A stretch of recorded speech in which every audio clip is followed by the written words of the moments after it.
10 milli Indian നിർമ്മിത വിദേശ മദ്യം കൈവശം വെച്ചതിന് യുവാവിനെ അറസ്റ്റ് ചെയ്ത പോലീസ് സബ് ഇൻസ്പെക്ടറെ കോടതി കുടഞ്ഞു.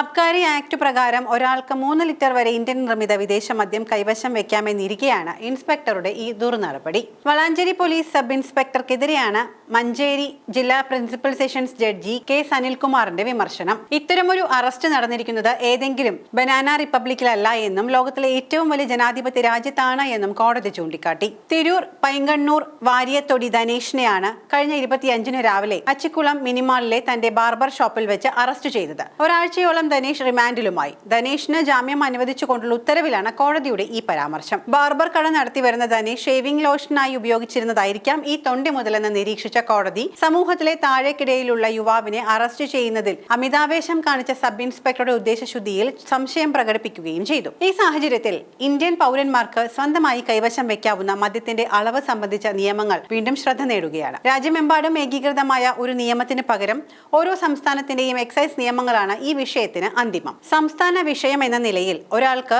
വീട്ടിൽ സൂക്ഷിക്കാവുന്ന മദ്യത്തിന്റെ പരമാവധി അളവ് സംസ്ഥാനങ്ങൾക്കനുസരിച്ച് വലിയ മാറ്റങ്ങൾ വരുത്തുന്നു. രാജ്യത്തെ പ്രധാന സംസ്ഥാനങ്ങളിലെ മദ്യത്തിന്റെ അളവുകൾ പരിശോധിക്കുമ്പോൾ ഈ വൈവിധ്യം നമുക്ക് വ്യക്തമാകുന്നതുമാണ്. കേരളത്തിലെ എക്സൈസ് നിയമം അനുസരിച്ച് ഒരു വ്യക്തിക്ക് കൈവശം വെക്കാവുന്ന ഇന്ത്യൻ നിർമ്മിത വിദേശ മദ്യത്തിന്റെ അളവ് 3 ലിറ്റർ ആണ്. ഇത് വിസ്കി, റം, ബ്രാൻഡി, വോഡ്ക തുടങ്ങിയവ ഉൾപ്പെടുന്ന മദ്യത്തിനാണ്. ബിയറിന്റെ കാര്യത്തിൽ ഇത് 3.5 ലിറ്റർ വരെ ആകാം. ദേശീയ തലസ്ഥാന പ്രദേശമായ ഡൽഹിയിൽ നിയമങ്ങൾ അല്പം ഉദാരമാണ്. 25 വയസ്സിന് മുകളിലുള്ള ഒരു വ്യക്തിക്ക് 9 ലിറ്റർ വരെ മദ്യവും 18 ലിറ്റർ വരെ ബിയർ, വൈൻ തുടങ്ങിയ ലഘുമദ്യങ്ങളും കൈവശം വെക്കാമെന്ന അനുമതിയുണ്ട്. ഒരു വീട്ടിൽ ഒന്നിലധികം മുതിർന്നവരുണ്ടെങ്കിൽ ഈ പരിധി വർദ്ധിക്കുമെന്നും നിർദ്ദേശത്തിൽ പറയുന്നു. IMFL വിഭാഗത്തിൽ 4.6 ലിറ്റർ വരെയും ബിയർ, സൈഡർ എന്നിവ 18.2 ലിറ്റർ വരെയും കൈവശം വെക്കാമെന്നാണ് കർണാടകയിലെ നിയമം. ഏറ്റവും പ്രധാനമായി ശ്രദ്ധിക്കേണ്ട ഒരു കാര്യം സംസ്ഥാന അതിർത്തികൾ കടന്നു മദ്യത്തിന്റെ കൈവശമാണ്. നിങ്ങൾ ഒരു സംസ്ഥാനത്ത് നിന്നും മറ്റൊരു സംസ്ഥാനത്തേക്ക് മദ്യം കൊണ്ടുപോകുമ്പോൾ എത്തപ്പെടുന്ന സംസ്ഥാനത്തിലെ പരമാവധി കൈവശം വയ്ക്കാവുന്ന അളവ് എത്രയാണോ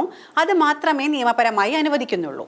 ഈ പരിധി ലംഘിച്ചാൽ ഭീമമായ പിഴയോ ജയിൽ ശിക്ഷയോ ലഭിക്കാവുന്ന ഗുരുതരമായ ലംഘനമായി ഇത് കണക്കാക്കപ്പെടുന്നു. ഗുജറാത്ത്, ബീഹാർ തുടങ്ങിയ സംസ്ഥാനങ്ങളിൽ ഇപ്പോഴും സമ്പൂർണ്ണ മദ്യനിരോധനം നിലനിൽക്കുന്നുണ്ട് എന്നതും ശ്രദ്ധേയമാണ്. ഇവിടെ മദ്യം കൈവശം വെക്കുകയോ വിൽക്കുകയോ ചെയ്യുന്നത് കടുത്ത ക്രിമിനൽ കുറ്റമാണ്. മദ്യം വ്യക്തിപരമായ ആവശ്യത്തിന് കൈവശം വെക്കുമ്പോൾ അതിന്റെ അളവ് അതത് സംസ്ഥാനത്തെ എക്സൈസ് നിയമങ്ങൾക്ക് വിധേയമാണ്. നിയമപരമായ പരിധി കൃത്യമായി പാലിക്കുകയും ലൈസൻസ് ഉള്ള വിൽപ്പന കേന്ദ്രങ്ങളിൽ നിന്ന് മാത്രം വാങ്ങുകയും ചെയ്യേണ്ടത് ഇന്ത്യൻ പൗരന്റെ ഉത്തരവാദിത്വമാണ്. നിയമങ്ങൾ കൃത്യമായി മനസ്സിലാക്കാതെ പരിധി ലംഘിക്കുന്നത് ഒഴിവാക്കേണ്ടതാണ്. മദ്യം എപ്പോഴും ലൈസൻസ് ഉള്ള സ്ഥാപനങ്ങളിൽ നിന്ന് മാത്രം വാങ്ങുകയും അതിന്റെ ബില്ല് സൂക്ഷിക്കുകയും ചെയ്യുന്നത് നിയമപരമായ ആവശ്യങ്ങൾക്ക് വളരെ പ്രധാനമാണ്. ചില സംസ്ഥാനങ്ങളിൽ, ഉദാഹരണത്തിന് മഹാരാഷ്ട്രയിൽ, മദ്യം കൈവശം വയ്ക്കുന്നതിന് പെർമിറ്റ് നിർബന്ധമാണ്. പൊതുസ്ഥലങ്ങളിലോ അനുമതിയില്ലാത്ത സ്ഥലങ്ങളിലോ മദ്യപിക്കുന്നത് രാജ്യമെങ്ങും ശിക്ഷാർഹമാണ് എന്നോർക്കുക. വീണ്ടും ഒന്ന് ഓർമ്മിപ്പിക്കട്ടെ, മദ്യപാനം ആരോഗ്യത്തിന് ഹാനികരം.